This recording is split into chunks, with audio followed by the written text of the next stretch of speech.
तहरीक इंसाफ की legal team ने जजेस को संभलने का मौका नहीं दिया। जजेस के संभलने से पहले ही एक तगड़ा कानूनी वार किया है और इससे काफ़ी परेशानी जो है वो सुप्रीम कोर्ट के अंदर नज़र आ रही है। सुप्रीम कोर्ट के आइनी बेंच के जजेस ने एक ऐसा गैर आइनी गैर कानूनी काम किया है आइन और कानून के साथ और अदालती जो तारीख है उसके साथ एक ऐसा खिलवाड़ किया है कि जिसको वो ख़ुद भी मैनेज नहीं कर पा रहे। और तहरीक इंसाफ की लीगल टीम की हिकमत अमली बहुत शानदार नज़र आती है। इससे पहले आपने देखा कि जब दलाइल देने थे तो फैसल सिद्दीकी साहब हों, उन्होंने कमाल दलाइल दिए, सलमान मिराजा साहब ने कमाल किया और फिर इन दोनों के बाद जो हामिद खान साहब ने किया वो भी क्या ही शानदार उन्होंने काम किया कि उन्होंने आईना दिखाया, जजेस को एक्सपोज किया, जजेस को उनकी नज़रों में गिराया, उनके ज़मीर पे दस्तक दी, उनके मुर्दा ज़मीर को जगाने की कोशिश की। गो कि वो नाकाम रहे, लेकिन वो हमारे दोस्त सुहेल रशीद ने एक ट्वीट किया था, उन्होंने कहा था कि मखसूस नशिस्तें तो तहरीक इंसाफ को नहीं मिलेंगी। वो तो पहले दिन से पता था। जब ये जज सेलेक्ट ही नून लीग और पीपल्स पार्टी ने किए, जब ये जज सेलेक्ट ही इस निज़ाम ने किए, जब इनको बिठाया भी इस निज़ाम ने, इन दो ख़ानदानों ने यहाँ पे आइनी बेंच में, तो इनका अगर ये आज़ाद जज होते, अपने हलफ से वफा करने वाले जज होते, तो इनको आइनी बेंच में बिठाते क्यों? इनको तो आइनी बेंच में बिठाया उन्होंने इसीलिए कि उन्हें पता था कि ये अपने हलफ के मुताबिक फैसले नहीं करेंगे, ये हमारे मफाद के मुताबिक फैसले करेंगे। लेकिन ये किसी को अंदाजा नहीं था कि ये पीटीआई की लीगल टीम, सुन्नी इत्तेहाद कौंसिल की लीगल टीम लाइव प्रोसीडिंग कराने में कामयाब हो जाएगी और जब ये लाइव होगा तो फिर क्या कमाल काम होगा। सुहेल रशीद साहब ने कहा कि कई दहाइयों तक ये वीडियोस पीटीआई और अवाम पाकिस्तान के काम आएंगी। देखें, मैंने उस दिन फैसल अब्बास खर साहब के साथ इंटरव्यू में कहा कि फैसल अब्बास खर यंग हमारे रिपोर्टर हैं, बड़े शानदार, इस्लामाबाद हाई कोर्ट को कवर करते हैं। उनके साथ मैंने इंटरव्यू में कहा कि और बल्कि मैंने एक ट्वीट भी पहले किया, एक पॉलिटिशियन है, मैंने क्योंकि उनसे इजाज़त नहीं ली थी कि मैं उनका नाम जो है वो उनको बता सकूं कि उन्होंने ये बात की है।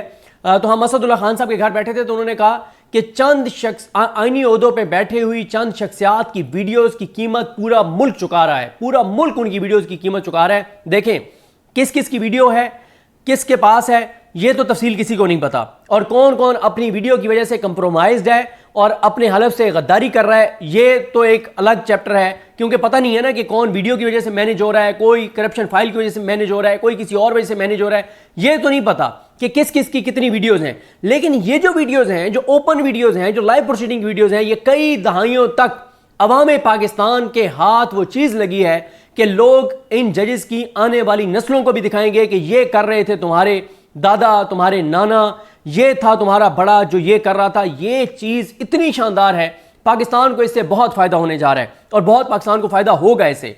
अच्छा, अब आ जाए इस बात पे कि जजेस ने एक ऐसा काम कर दिया, एक ऐसा खिलवाड़ कर दिया कि उनको खुद भी पता नहीं है कि वो क्या करेंगे। एक बार तो उन्होंने कर दिया, क्यों? क्योंकि एक जज साहब की ऑडियो अब आपने सुनी कि उनकी ऑडियो एक सामने आई है जिसमें वो यानी वकील के साथ बात नहीं कर रहे, एक जज के साथ बात कर रहे हैं और उन्हें कह रहे हैं कि मेरे तो कराची से बच्चे आए हुए हैं। भाई, अगर आपके बच्चे कराची से आए हुए हैं तो उसकी कीमत पूरी कौम अदा करे कि आपने जल्दी जल्दी फैसला सुनाने। लेकिन अच्छा हुआ, ये अल्लाह ताला का करोड़ा एहसान है, अल्लाह ताला का करम है पाकिस्तानियों पर कि, और ये मैंने कहीं पढ़ा था कि अल्लाह ताला मतलब ये किसने ये लिखा मुझे नहीं पता, लेकिन मैंने ये कहीं पढ़ा कि ये अल्लाह का एक निज़ाम है कि अल्लाह ताला किसी शख्स को उसकी फितरत दुनिया में अया किए बगैर दुनिया से नहीं जाने देता। उसकी फितरत लोगों पे अया हो जाती है, वाज़े हो जाती है कि वो किस गुमाश का आदमी था। तो अब देखें ना कि ये जो ऑडियो सामने आई है कि बच्चे कराची से आए हुए हैं इसलिए आज ही फैसला करना है। भाई आपके, लेकिन ये फ़ायदा क्या हुआ, अल्लाह का करम क्या हुआ कि उन्होंने जल्दी में ऐसा ब्लंडर किया जल्दी में कि वो खुद फंसे हुए हैं। वो फंसे हुए कैसे हैं कि आज तहरीक इंसाफ के और सुन्नी इत्तेहाद कौंसिल की जो टीम है, एक तो हामिद खान साहब ने एप्लीकेशन दे दी है, दूसरा सलमान मिराजा साहब ने एप्लीकेशन दे दी है जो कमल शोजब के वकील हैं। और इन दोनों ने एप्लीकेशन दी हैं और मेरा ख्याल है कि फैसल सिद्दीकी साहब भी एप्लीकेशन देने जा रहे हैं कि हमें रिटर्न ऑर्डर दिया जाए, ऑर्डर ऑफ द कोर्ट दिया जाए, वो ऑर्डर ऑफ द कोर्ट जिसके ऊपर तमाम 12 जजेस के दस्तखत होने चाहिए। अब 2 जजेस अभी तक डटे हुए हैं, जस्टिस आयशा मलिक साहिबा और जस्टिस अकील अब्बासी साहब। ये वो 2 आज़ाद जज हैं, ये 2 वो अपने हलफ से वफा करने वाले जज हैं जो अपनी बात पर खड़े हुए हैं, अपने हलफ पर खड़े हुए हैं, पाकिस्तान के साथ वफा कर रहे हैं, पाकिस्तानियों के साथ वफा कर रहे हैं, अपने हलफ से वफा कर रहे हैं, गद्दारी नहीं कर रहे, बिक नहीं रहे, झुक नहीं रहे, लेट नहीं रहे और अपने ज़ाती मफाद के लिए मुल्क को बर्बाद नहीं कर रहे। ये वो 2 अजीम जजेस हैं जिनका नाम पाकिस्तान के बच्चे बच्चे को याद होना चाहिए।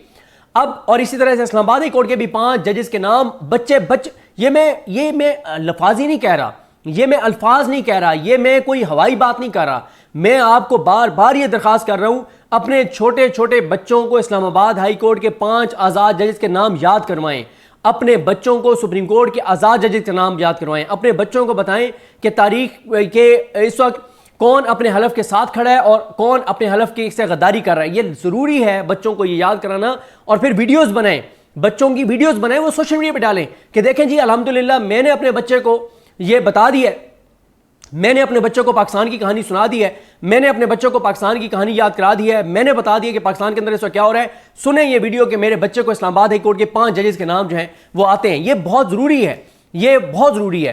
तो अब ये 5 ऐसे गए हैं कि वो 2 जज तो दस्तखत नहीं कर रहे, अब ऑर्डर ऑफ द कोर्ट ये जारी नहीं कर रहे। ऑर्डर ऑफ द कोर्ट दस्तखतों के साथ जारी होता है। और ऑर्डर ऑफ द कोर्ट में देखें, जैसे 13 रुकनी बेंच पहले था ना, 13 रुकनी बेंच में 8 जजेस ने एक फैसला दिया, जस्टिस जाहिया खान पतली गली से निकल गए, उन्होंने और फैसला दिया, काजी फाइज ईसा और इन्होंने जमाल खान खेल ने एक फैसला दिया। अच्छा, फिर इसी तरह से अमीनुद्दीन खान और नईम अख्तर रवान ने एक फैसला दिया। लेकिन दस्तखत जो थे उस ऑर्डर ऑफ द कोर्ट पे वो 13 के 13 जजेस के दस्तखत थे। अब जरूरी है कि 13 के 13 के दस्तखत हों। एक तो ऐसे रिक्यूज कर गए, वो तो दस्तखत कर नहीं सकते सलाउद्दीन पंवर साहब, बाकी 12 रह जाते हैं, 12 में से भी 10 के दस्तखत हैं।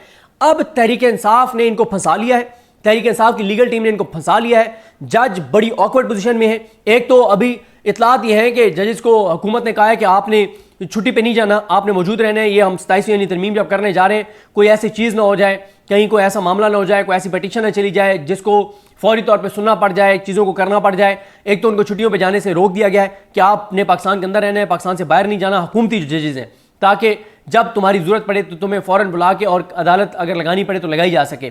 फिर एक चीज़ और आप देखें, मिलिट्री कोर्ट्स केस का तफसीली फैसला अभी तक जारी नहीं हुआ। 7 मई को उन्होंने शॉर्ट ऑर्डर सुनाया था और उसमें कौन कौन थे? मोहम्मद अली मजहर, नहीं अमीनुद्दीन खान, मोहम्मद अली मजहर, हसन अजहर रिजवी, शाहिद बिलाल हसन, मुसरत हिलाली। इस्लामाबाद हाई कोर्ट ये 5 आज़ाद जजेस जो है, इस्लामाबाद हाई कोर्ट के 5 आज़ाद जजेस कौन से? ज़रा वीडियो रोक के ज़रा नाम याद करें। क्या आपको नाम आते? नहीं आते तो खुदारा याद करें। Justice Mohsin Akhtar Kiyani, justice Tariq Mahmood Jahangiri, justice Sardar Ejaz Isa Khan, justice Babar Sattar, justice Saman Rifat Imtiaz. इन 5 जजेस की पिटीशन जो मुस्तरद की वो कौन से 3 जज थे? जस्टिस मोहम्मद अली मजहर, जस्टिस शाहिद बिलाल हसन, जस्टिस सलाउद्दीन पंवर। और फिर इसी तरह से ये जो 7 जज, ये जो 10 जज थे जो इस बेंच में थे, इनके नाम। अब आप देखें, मिलिट्री कोर्ट्स वाला 7 मई को जो फैसला किया उसका तफसीली फैसला जारी नहीं किया। जो इन्होंने 19 जून को फैसला किया, ये इस्लामाबाद हाई कोर्ट के 5 जजेस की पिटीशन उन्होंने मुस्तरद की, इन 3 जजों ने, इन्होंने तफसीली फैसला जारी नहीं किया।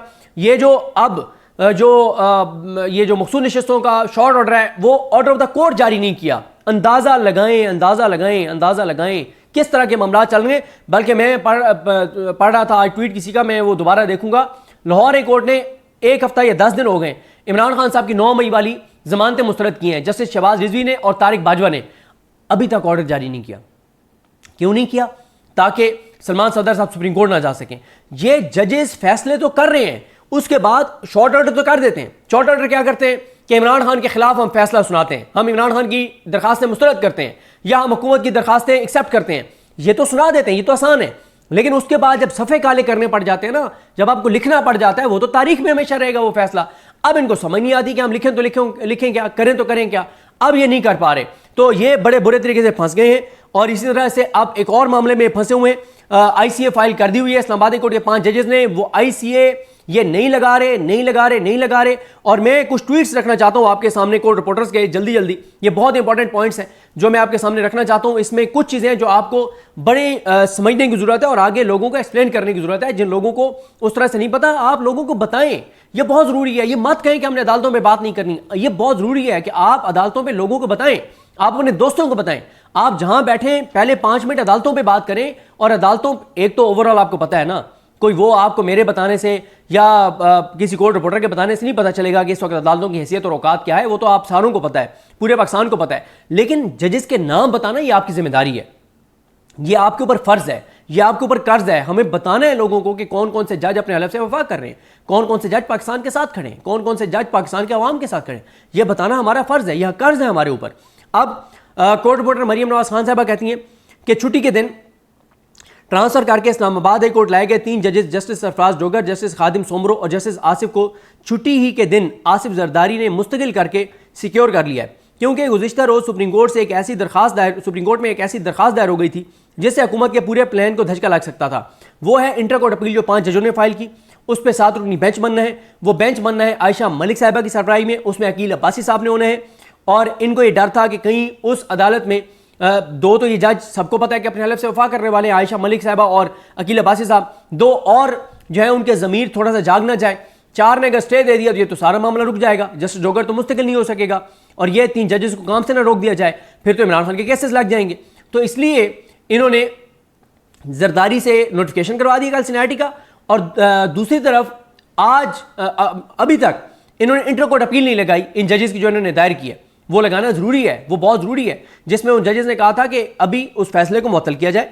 ये जो 3 जजेस का फैसला है, मोहम्मद अली मज़हर का, शाहिद बिलाल हसन का और सलाउद्दीन पमर का, और साथ ही सदर को रोका जाए कि वो इनकी सीनियरिटी तय ना करे, इनको काम से रोका जाए। और ये हो सकता था क्योंकि सरबराही बेंच की आयशा मलिक साहिबा ने करनी थी, तो अब वो इंटर कोर्ट अपील लगा ही नहीं रहे आईनी बेंच। और ये लगानी किसने? जस्टिस मोइनुद्दीन खान, जमाल खान मुदखेल और मोहम्मद अली मज़हर, ये लगा ही नहीं रहे उनकी इंटर कोर्ट अपील। ये बहुत ज़रूरी है इस पर बात करना। फिर मरियम नवाज खान साहबा कहती हैं कि 26वीं आईनी तरमीम के बाद अदलिया से मुतल्लिक रात दिन, वर्किंग डे और छुट्टी का फ़र्क ख़त्म हो चुका है। वैसे तो रात के वक्त और छुट्टी के दिन अदलिया से मुतल्लिक खबरें कम ही आती थीं, लेकिन अब अक्सर खबरें रात के वक्त और छुट्टी के दिन आती हैं। 3 जजेस सरफराज डोगर, खादिम सोमरो और आसिफ के इस्लामाबाद हाई कोर्ट ट्रांसफ़र का नोटिफिकेशन रात 9 बजे जारी किया गया था जब ट्रांसफ़र किया गया था। अब जजेस की ट्रांसफ़र का मुस्तकिल करार देने और इनकी सीनियरिटी तय करने का नोटिफिकेशन 29 जून रोज़ इतवार छुट्टी के दिन जारी किया गया है। अब फैसले छुट्टी के दिन होते हैं या रात की तारीकी में होते हैं अदलिया के हवाले से। मरियम नवाज खान साहबा कहती हैं कि अगर अदलिया की कहीं कोई जड़ बाकी भी रह गई थी तो उन जड़ों को काटा जा रहा है और अदलिया को मुकम्मल तौर पर एग्जेक्टिव के मातहत किया जा रहा है। जस्टिस सरफराज डोगर से बेहतर जस्टिस आमिर फारूक का मुतबादिल कोई और नहीं हो सकता था। हसनात मलिक साहब कहते हैं कि अदलिया के जिन किरदारों ने जस्टिस सरफराज डोगर, खादिम सोमरो और जस्टिस आसिफ की ट्रांसफ़र को सपोर्ट किया, उन्होंने अपने इदारे के साथ अच्छा नहीं किया। अदलिया को इतना कंप्रोमाइज़ तो हुकूमतों ने नहीं किया जितना इस वक्त अदलिया के अपने किरदारों ने अदलिया को कंप्रोमाइज़ किया और कमज़ोर किया। हुकूमत ने लाहौर हाई कोर्ट के 15वें नंबर वाले जज जस्टिस सरफराज डोगर का नाम ट्रांसफ़र के लिए दिया, इस्लामाबाद हाई कोर्ट में ट्रांसफ़र के लिए दिया, तो chief justice Lahore high court justice Aliya Neelam ने बगैर कोई सवाल उठाए मंजूरी दे दी। उन्होंने एग्जेक्टिव से बिल्कुल नहीं पूछा, हुकूमत से बिल्कुल नहीं पूछा कि आपको 15वें नंबर वाला डोगर ही क्यों नहीं चाहिए, पहले 14 में से कोई जज क्यों नहीं चाहिए। फिर हसनात मलिक साहब कहते हैं कि चीफ जस्टिस जाहिया खान ने जस्टिस सरफराज डोगर, खादिम सोमरो और जस्टिस आसिफ के ट्रांसफ़र पर लसानी कार्ड खेला, जो कि बहुत अफसोसनाक है। उन्होंने ज़बान की बुनियाद पर जजेस ट्रांसफ़र करने का दावा किया और फ़ख्र से कहा कि सब खुशियाँ मनाओ, मैंने बहुत शानदार फैसला किया है। अब इस्लामाबाद हाई कोर्ट में एक पंजाबी, एक बलोची और एक सिंधी बोलने वाला जज आ गया। हालांकि उनको असल बात पता है कि इन जजेस को इस्लामाबाद हाई कोर्ट लाने की असल वजूहत क्या है। हुआ ये कि हुकूमत इन 3 जजों को ले आई। अब हुकूमत जो है ये ऐसे ही है कि एक बड़ा आदमी गाड़ी चला रहा हो, बड़ा पैसे वाला, और साथ उसका मुलाजिम बैठा हो, और अब वो जो बड़ा बंदा गाड़ी चला रहा है ना, उससे एक्सीडेंट हो जाए, कोई बंदा नीचे आ जाए और मर जाए, तो वो जो उसका मुलाजिम होता है ना, वो कहता है साहब छोड़ो तुम, मैं अपने ज़िम्मे लूँगा। वो मुलाजिम पेश हो जाता है पुलिस के सामने, कहता है मैं गाड़ी चला रहा था, और वो मालिक को बचा लेता है और वो अपने ऊपर ले लेता है सारा कुछ। अब किया सारा कुछ हुकूमत ने और इस निज़ाम ने कि ये इधर से डोगर को लाना है, उधर से खादिम सोमरो को लाना है, उधर से जस्टिस आसिफ को लाना है, और अपने ज़िम्मे किसने ले लिया? जस्टिस जाहिया खान साहब ने। उन्होंने कहा मैंने ये ट्रांसफ़र किया है, मैंने इन जजेस को ट्रांसफ़र किया है, मैं लाई हूँ इन जजों को। क्यों?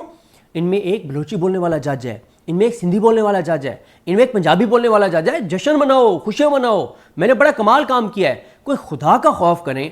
अब इस बुनियाद पे अब फिर ये अगर ये पंजाबी हैं, मुझे नहीं पता पंजाबी है ये सराइकी हैं, वैसे ये हैं मुल्तान से जस्टिस सरफराज डोगर, तो फिर सराइकी रोला डाल दें कि कोई सराइकी जो है वो कोई सराइकी जज नहीं है, फिर सराइकी रोला डाल दें। फिर बाकी ज़बानों वाले, फिर हर ज़बान के एक जज लेके आए ना, फिर बाकी ज़बानों का क्या कसूर है भाई इन्हीं ज़बानों के आपने क्यों जज लाने हैं, फिर बाकी भी लाएं।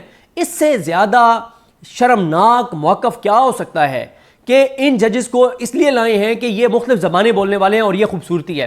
भाई अब ज़बानों की बुनियाद पे जज जो है वो लगाए जाएंगे, और अगर ज़बानों की चले मान लिया कि आपने हर ज़बान का जज लाना था, इस्लामाबाद में बलोची बोलने वाले वकील भी मौजूद हैं, पंजाबी बोलने वाले वकील भी मौजूद हैं, सिंधी बोलने वाले भी वकील मौजूद हैं, लायक वकील, उनको आप जज बना देते। आपके पास जुडिशल कमीशन में इख्तियार था, आप उनको जज, इन्हीं को क्यों लाना था? मकसद इनको लाने का यह था कि सीनियरिटी 15 नंबर वाले को, डोगर को इसलिए लेकर आए कि यहां आके वो सबसे सीनियर मोस्ट बन जाएगा और चीफ जस्टिस बन जाएगा, सबको पता है। लेकिन जस्टिस जाहिया खान अपने ऊपर ले रहे हैं, मैंने किया है, जश्न मनाओ, खुशियां मनाओ, कमाल मैंने काम किया है। फिर हसनात मलिक साहब कहते हैं कि इस्लामाबाद हाई कोर्ट के 5 जजेस की पिटीशन सुनने वाले जस्टिस सलाउद्दीन पंवर ईद से पहले उनके हक में सवालात उठा रहे थे, लेकिन ईद के बाद आए तो बदल चुके थे और हुकूमत के हक में फैसला दे दिया। जजेस को इस वक्त अदलिया की आज़ादी से कोई सरोकार नहीं, कोई आईनी अदालत या आईनी बेंच की दौड़ में है तो कोई अपनी मुद्दत मुलाजमत बढ़वाने के चक्कर में है, जो कि बहुत अफसोसनाक है। जस्टिस मोहम्मद अली मजहर, जस्टिस शाहिद बिलाल हसन और जस्टिस सलाउद्दीन पंवर ने जिस तरह का फैसला दिया, उसके बाद तमाम हाई कोर्ट्स के तमाम जजेस को पैगाम मिल गया है कि जो आगे आना चाहता है वो हुकूमत की खुशनुदी हासिल करे, चाहे उसके लिए उसे कुछ भी करना पड़े। हुकूमत का ख्याल है कि इस्लामाबाद हाई कोर्ट के 5 आज़ाद जजेस को जस्टिस डोगर ही कंट्रोल कर सकते हैं। हुकूमत समझती है कि इमरान खान के केसेस को इस्लामाबाद हाई कोर्ट में जस्टिस डोगर ही रोक सकते हैं, जैसे वो अलकादिर केस का फैसला करना तो दूर की बात 6 माह से शुरू ही नहीं होने दे रहे। ये इमरान खान का वही केस जिसमें सारे जाते हैं, इमरान खान की बहनें जाती हैं, 6 माह हो गए, जनवरी से ये केस पेंडिंग है, दलाइल का आगाज़ ही नहीं हो सका इसमें। हसनात मलिक साहब कहते हैं कि जस्टिस जाहिया अफरीदी को सोचना चाहिए कि जो कुछ अदलिया के साथ हो रहा है यही सब करवाने के लिए, क्या वो यही सब करवाने के लिए चीफ जस्टिस बने थे? फिर हसनात मलिक साहब कहते हैं कि तारीख में कमज़ोर से कमज़ोर जजेस ने भी अदालती मामलात इस तरह एग्जीक्यूटिव के हाथ में नहीं दिए जैसे जस्टिस जाहिया खान अफरीदी, जस्टिस मोहम्मद अली मजहर, जस्टिस शाहिद बिलाल हसन और जस्टिस सलाउद्दीन पंवर ने दे दिए हैं। हसनात मलिक साहब कहते हैं कि जिस तरह से जस्टिस मोहम्मद अली मजहर ने हुकूमत के हक में 3 फैसले दिए हैं, उसके बाद उन्हें अगला चीफ जस्टिस पाकिस्तान ना लगाना ज्यादती होगी। कौन से 3 फैसले? मिलिट्री कोर्ट्स वाला फैसला हुकूमत के हक में, इस निज़ाम के हक में, इन जजेस वाला फैसला इस हुकूमत और निज़ाम के हक में, इन जजेस की पिटीशन मुस्तरद की 5 आज़ाद जजेस की, फिर मखसूस नशिस्तों वाला केस भी हुकूमत के हक में हैट्रिक कर लिया है मोहम्मद अली मजहर साहब ने हुकूमत के हक में फैसला देने की। फिर हसनात मलिक साहब कहते हैं कि जस्टिस अमीनुद्दीन खान का जो मिजाज है वो 19 जून के जस्टिस मोहम्मद अली मजहर, जस्टिस शाहिद बिलाल हसन और जस्टिस सलाउद्दीन पंवर के फैसले के खिलाफ इस्लामाबाद हाई कोर्ट के 5 जजेस की इंटर कोर्ट अपील नहीं लगाएंगे और कहेंगे जो नहीं लगाता ईद की नहीं, अपना मैं ये गलत लिखी हूँ, ये गर्मियों की छुट्टियाँ चल रही हैं। उसके बाद हसनात मलिक साहब कहते हैं कि जस्टिस जाहिया अफरीदी का एक बहुत बड़ा कारनामा है कि उन्होंने अदालतों में हुकूमत की मर्जी के 50 जज भर्ती किए और फिर हुकूमत की मर्जी के 3 जजेस को इस्लामाबाद हाई कोर्ट में ट्रांसफ़र कर दिया। हसनात मलिक साहब कहते हैं कि जस्टिस जाहिया खान ने अदालतों को कहा कि 120 दिनों में 9 मई केसेस का फैसला करो। इसके बाद ATC जजेस रात 12-12 बजे तक समातें कर रहे हैं ताकि PTI वालों को सजाएं सुना सकें। जस्टिस जाहिया अफरीदी के 9 मई केसेस से मुतल्लिक फैसले के बाद इंसदाद दहशतगर्दी की अदालतें मुल्ज़मान को फेयर ट्रायल का हक नहीं दे रही। जस्टिस इफ्तिखार चौधरी ने जाली डिग्री पर दर्जनों MNAs को किसी की ख्वाहिश पर नाअहल किया और मौजूदा अदलिया 9 मई रिकाउंटिंग और मखसूस नशिस्तों के फैसले की आड़ में दर्जनों अरकान असम्बली को घर भेज रही है। इसमें हुआ यह है कि जस्टिस जाहिया खान अफरीदी साहब ने यह फैसला दिया है ATC कोर्ट्स को पूरे पंजाब और पूरे पाकिस्तान की कि 9 मई के केसों का फैसला 120 दिन में करो। अब ना तो, और जो पेंडिंग दरखास्तें वो सारी जजेस ने उठा के बाहर फेंक दी हैं। मसलन हज़ारों जो इसमें मुल्ज़मान हैं, जो बेगुनाह लोग हैं, उन्होंने पहली दरख्वास्त ये दी कि ये दहशतगर्दी का केस ही नहीं बनता। दूसरी उन्होंने दरख्वास्त दी कि मैं तो उस दिन वहाँ था ही नहीं।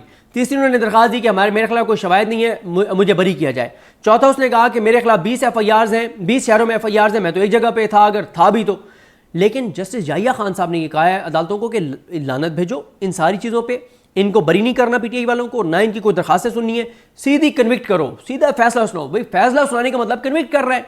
अब कोई किसी को अगर लगता है कि ये जज किसी को बरी करेंगे तो वो किसी अच्छे से दिमागी अमराज के डॉक्टर को जाके चेकअप करवाए। अगर किसी को लगता है कि इस वक्त जो जस्टिस जाहिया खान अफरीदी के नीचे अदालतें हैं ये इंसाफ करेंगी तो वो जाके किसी अच्छे न्यूरो सर्जन से अपने दिमाग का इलाज करवाए, कहीं CT स्कैन करवाए अपने दिमाग का, MRI करवाए, जाके चेक करवाए। अगर उसके पास पैसे नहीं है तो KPK में जाके फ्री करवा ले, वहाँ पे हेल्थ कार्ड चल रहा है। जिसको ये लगता है कि अदालतें इंसाफ करेंगी उसके दिमाग का टेस्ट होना बहुत ज़रूरी है। उसके दिमाग में खुदा ना खास्ता कोई चीज़ हो सकती है, दिमाग में भूसा हो सकता है, कोई और चीज़ हो सकती है, लेकिन दिमाग में जो है वो इस खोपड़ी में अकल नहीं हो सकता।